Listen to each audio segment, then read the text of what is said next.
Hello, and welcome to the Passion on Purpose Leaders on Center Stage podcast. I am Steph, and I'm the owner and creative director at VIM. VIM's mission is to showcase the enthusiasm and passion of business leaders nationwide. I cannot wait to have you listen to the show and stick around. At the end, we talk a little bit about how you can be my next guest.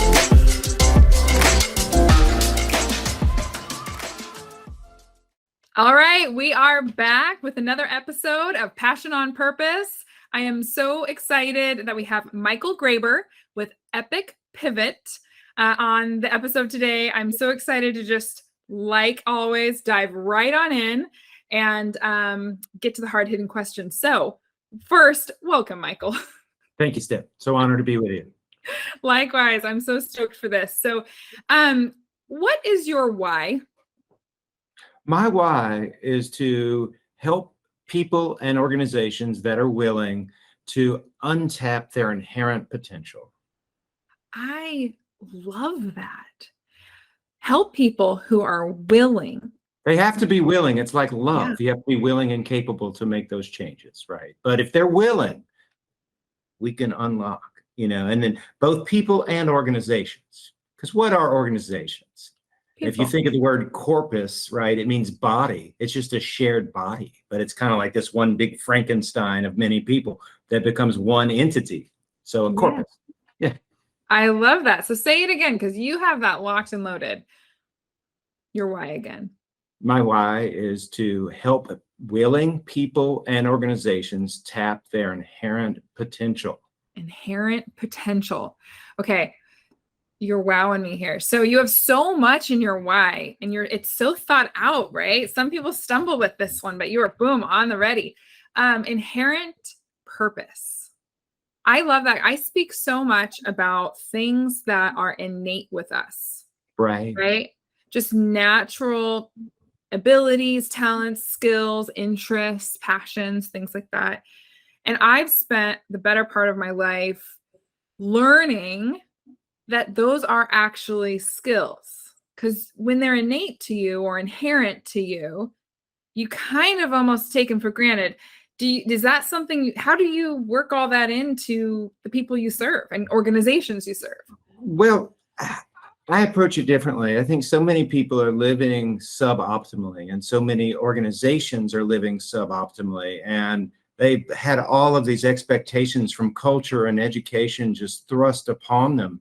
And it's keeping them from being their truest selves and bringing their highest value to the world. So it's almost bucketing out all the gunk, all the junk, and cleaning it up. There's this great myth about the lindworm. It's an old fairy tale, but some very smart woman falls in love with a snake, and she has to scrub the snake with lye and still wool, only to find that there's a prince. It's a long story, and he ate several women before she was able enough to figure it out. But I think inside of everybody, there is this genuine nobility that's as idiosyncratic as their fingerprint, but they're scared to be that authentic. And so it's through these practices and these mindsets, try to get them comfortable with really blossoming and flourishing. Wow. And so do you help those who are willing and the organization? So do you work solely with companies? Do you work with the individuals? Has this been an evolution in how things have been for you at Epic Pivot? Great question. Yeah. So I entered through a Trojan horse, if you will, right? I came through the world of innovation and human-centered practices and human-centered design. And what I noticed is it was getting all these different people, chemists, engineers, R&D people, marketers, teaching them human-centered design. And the lights just went on in these people. And suddenly they saw that the old way of working, that was, the way that we think about work and corporations from the Industrial Revolution, even how we think about labor and time, all those things are so wrong. And they're such an odd inheritance to look at those things as absolute truths, but to watch the lights come on these people and see them live up to their potential and change their career trajectories has been amazing.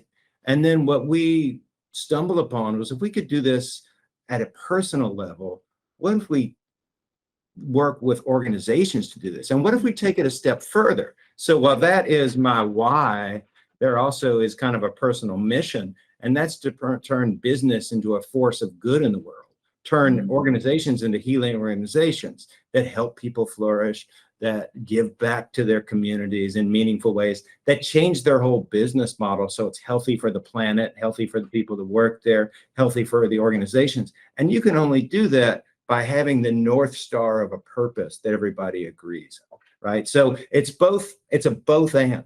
Everyone has to know their individual purposes to align to what I'll call a corporate or organizational purpose. Right. Yeah, it's the same thing I speak on all the time about core values and how those are equally as important to share externally as they are to recruit and maintain and keep people internally. Is that purpose, those core values, the way that you behave and what you believe needs to fuel it all internally just as equally as drawing people in externally, right? That's right. Because from my perspective, with my company's perspective, it's all about how we define and create value, because that's why organizations are here. So one is profit, and that's easy, right? But another could be employee retention, employee happiness, employee flourishing, supplier happiness, right? Or giving back to the mechanism. Or if you look at the model of conscious capitalism, like a Ben and Jerry's, all their suppliers have to supply a good quality product at a good quality price that meet all their standards, but they also have to have a social good.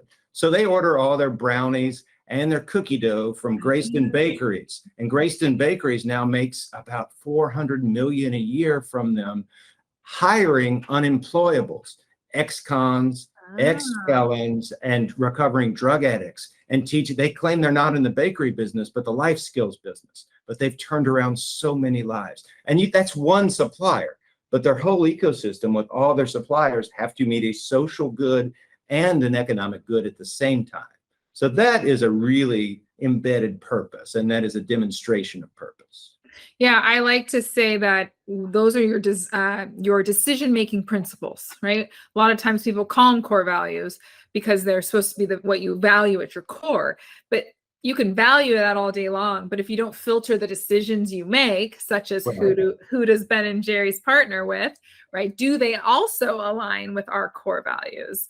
That's where companies, and you probably can attest to this better than me, but that's probably where companies tend to, like, do you work on that a lot? If a company is working with Epic Pivot and yourself, and maybe they haven't even defined these things, how much do you help them with that? Kind of give me a little bit of a case study of how you work with these organizations. So we've worked with many organizations on what we call purposeful transformation.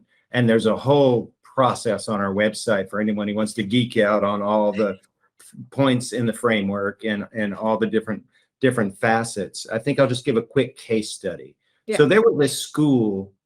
It was here in Memphis. It was a kindergarten through high school. And they were hemorrhaging people. As a private school. They were kind of lost and didn't know what they wanted to be. And so we started working with them to discern their purpose. And there was a great debate on what kind of school they should be. In the past, and they've been around about 100 years, they had been an all-female boarding school, a Montessori school, a private school where kids got sent if they got in trouble with drugs at other schools, all kinds of, and no matter, I guess, where you are generationally is how you saw the school, which just meant they were schizophrenia. Their brand was everywhere because it meant absolutely nothing, because it meant something different to everyone. Yeah. And so we started working with them, helped them discern their purpose first. And what we found was that they had more children from more countries, now 65 countries there. So we said, why don't you celebrate this? And so then we began to activate that purpose. They got an international baccalaureate program. They started with a sister school in Switzerland, then India. They set up the flags from all the countries of everybody, like the UN, when you drive up. And they also have cultural exchanges with food and folk dances and other things that are set up. And then they started practically going to real estate agents and HR departments of big corporations who are bringing people from other countries, from other continents here and saying, if you want your children to have a real passport to the world, this is the place where you need to go to school. Now, they're doing amazing work. They're winning awards. It is filled, it's waitlisted in terms of how busy they are, record numbers of attendance, and people know exactly who and what they are. If you're going to go to school, there is a palpable sense of the brand, the mission, and the purpose. I love too that when you said that you guys didn't just create something like, let's just be the this of that.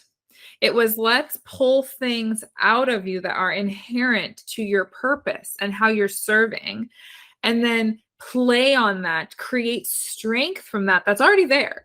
Yeah. We're not, what I often say, we're not putting lipstick on a pig. We're not saying we're this just to say we're this because there's a hole in the market or it's the trend of the day. Right.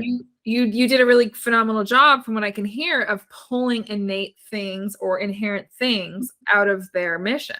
Right. We it's secretly, and it's between us and everyone who's listening, we call it corporate shamanism. And, we're listening to the energies of the place and we're discerning. And there's an old saying that the truth is always at hand.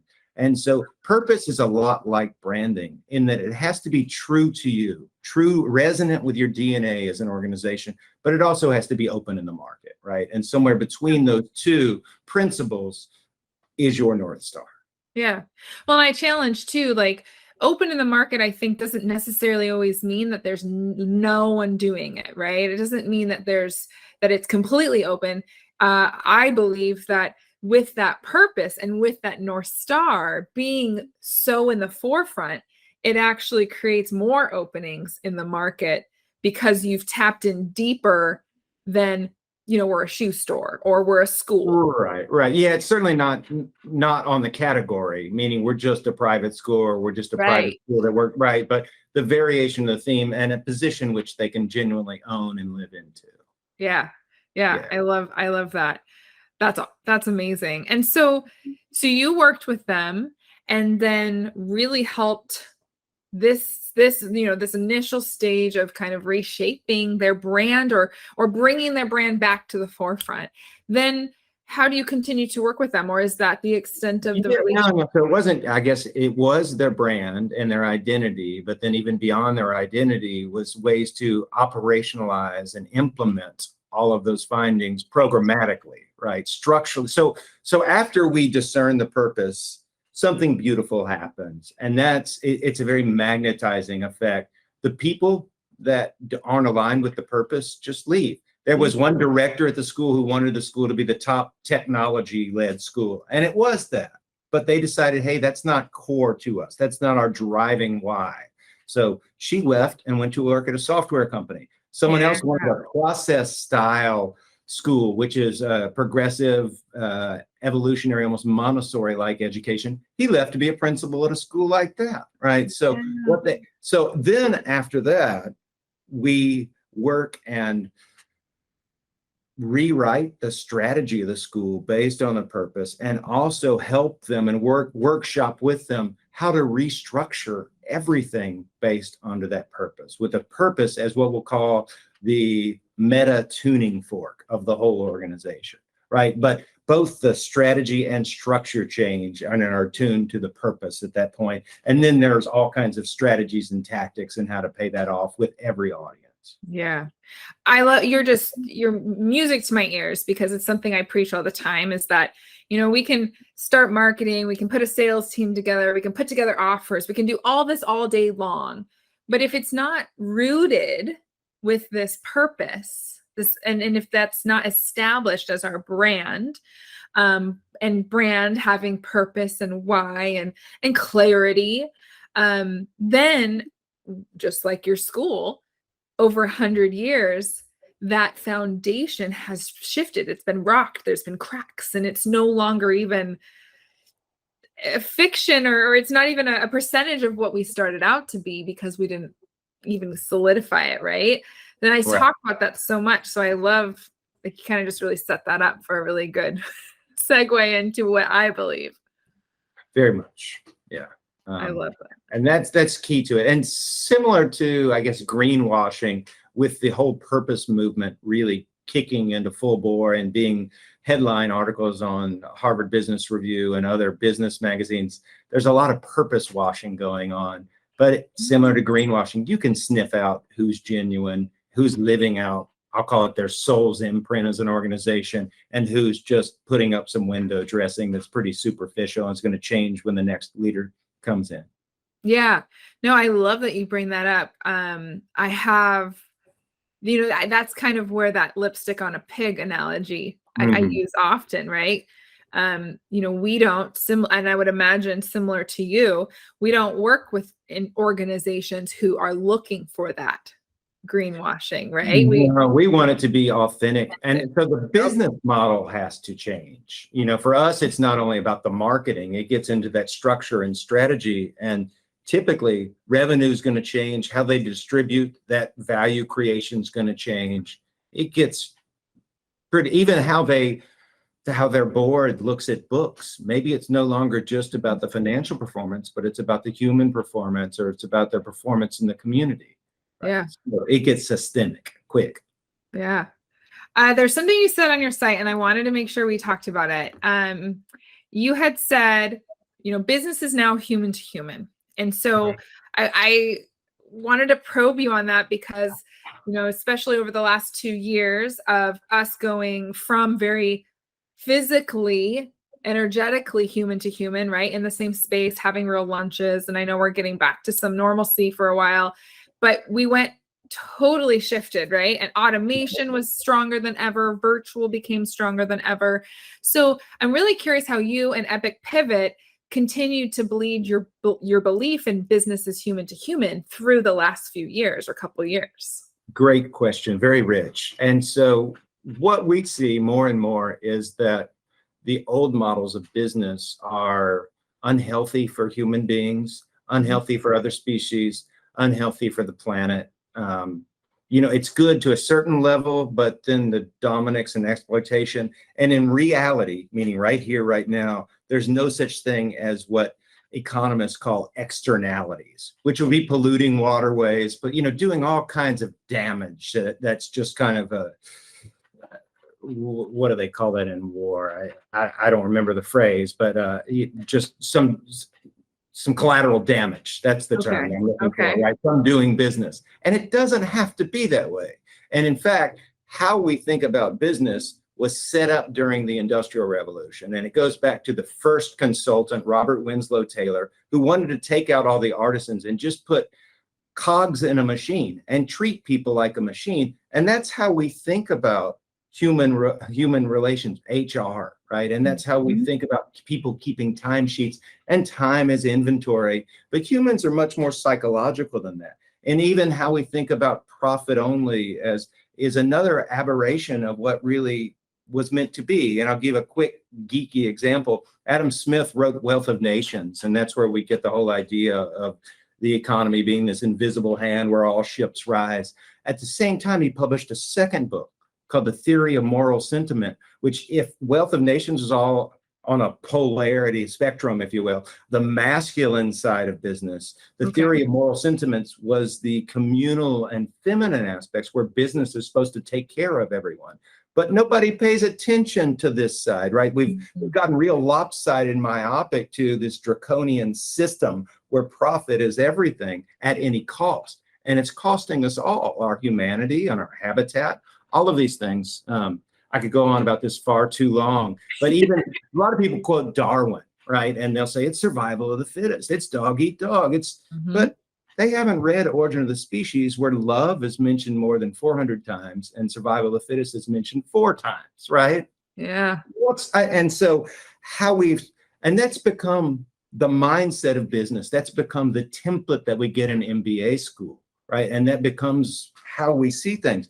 But what we see, and you can see it because of the Great Resignation and the longing for more meaning, more purpose in life, right? And people willing to quit their careers because of it across the world after this forced retreat of the pandemic, is that we're hungry for something. And where we spend most of our working hours should provide that. The last thing I'll say here is that Google's great study, Project Aristotle, and that's where everyone hears about psychological safety. That was the foremost tenet of high functioning teams, psychological safety. But third was meaning through our work, and fourth was purpose through our organizations, right? And if we're not finding that, then we're not going to stay at those organizations. So there's consumer pressure for brands to make a difference in the world, to be a force of good in the world. There is real employee pressures for companies to do right and change their business model. And there's this emerging thing that, hey, we're in this all together. And I am a messy psychological being, a human, right? I am not some compartmentalized, discombobulated brain that's going to go sit in front of a computer that's going to, you're going to be able to turn into some kind of cyborg and connect and have me do algorithms here, right? We've got machines. Now that we have machines to do that, what does that mean for our species, right? And what does that mean for the role of business? I love that. I feel like we do not have enough time together already. One thing that the quote that was popping into my head as you were sharing all of that was, in the past, business was about muscles. Now it's about brains. In the future, it'll be about heart. Hallelujah. Yes. And that quote was quoted 20 plus years ago, right? And we are in that now, right? We are truly in the now where business is about heart. So if you aren't showing your heart, if you aren't showing your hands, if that is not leading intentionally through your business, then you are in that moment of where it's just about brains and muscles. And that doesn't create, it doesn't, like you said, it doesn't, it's not altruistic in its form, right? Or at least you're not sharing that. And it's not going to sustain the workforce's goals. The new workforce is human, like our new workforce humans, right? They are tapping into this heart, and it's more meaningful and more of a driver than ever before. Yep. And it gets to an almost business existential question. What is the purpose of business and capitalism? And if it's not to enrich our lives fully, and at this point, we know with Maslow's hierarchy, it is to be vulnerable and transparent and trusting at work. We mentioned psychological safety. It's to find meaning and purpose through work, all of those things. Then what are we doing? Yeah. How are we investing our time? Right. I love that epic pivot, and your team and yourself helps organizations. Like it's like taking what we do here with Vim to a very executional level. Like it's now, how do we put that into true everyday action? That is amazing to me. I absolutely love it. If my listeners are geeking out as much as I am, and I know you are, what's when they're looking at their organization and thinking about their own purpose, and then they are resonating with what you're sharing, and they're thinking about contacting Epic Pivot, what's the best starting, offer or moment to kind of kick things off with you? Yeah. So I make myself available. If anyone wants to talk about organizational purpose, I'll offer a free 30-minute call about your organizational purpose, helping you discern that. We really think it's part of the revolution of how work is going to make the world livable and sustainable. So we really want to be a part of that, and we invite everyone to be a part of that movement. I'm willing to invest my time. So just reach out, Michael, epicpivot.com.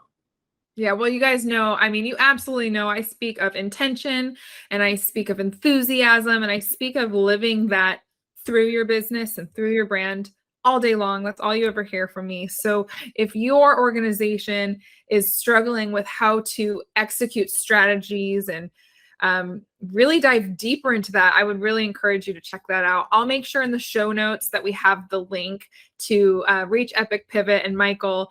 And any last words, Michael? There's one more thing too. Yes, so yes. It's so important for all the reasons we talked about. But if you need some convincing with your C-level or your CEO or president or whomever, tell him or her that the companies that follow this playbook outperform profit-only companies somewhere between 8x to 13x to 1. There's been a great longitudinal study called Firms of Endearment and others about why we want to buy from companies that are doing good in the world. You truly can do well by doing good. So. Oh, I concur with that 100%. And it's so in alignment with the direction of our consumers, our workforce. And if you aren't tapping into that now, and you are a young company, midway through your company, you are going to be behind, right? And if you're later into your company years, I implore you to check this out and dive deeper. But definitely if you are in the 5, 10, 15 years of your company and you want to make sure you have longevity, this stuff matters. It really does. Yeah. Gosh, well, Michael, enjoy to speak with you. Yeah. Thank you. Yes. Thank you so much for coming on. And thank you for being flexible. As I don't even know if I need to share this, but I just love when I connect with great people who are flexible. I wasn't feeling well when Michael and I were originally supposed to talk. And so the graciousness of you coming back on I wouldn't have been at my best today if it wasn't for that flexibility. So thank you. Thank you. Yeah, it's been a joy. Thanks. All right, guys, until next time.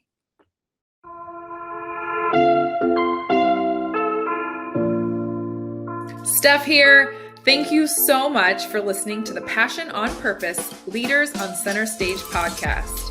If you are a successful business owner and you lead your business with passion, we'd love to feature you on our show.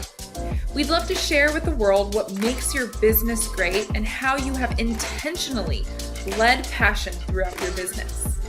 Also, if you got any value or little tidbits from this episode, please take a minute to screenshot the episode and share it on your favorite social media platform.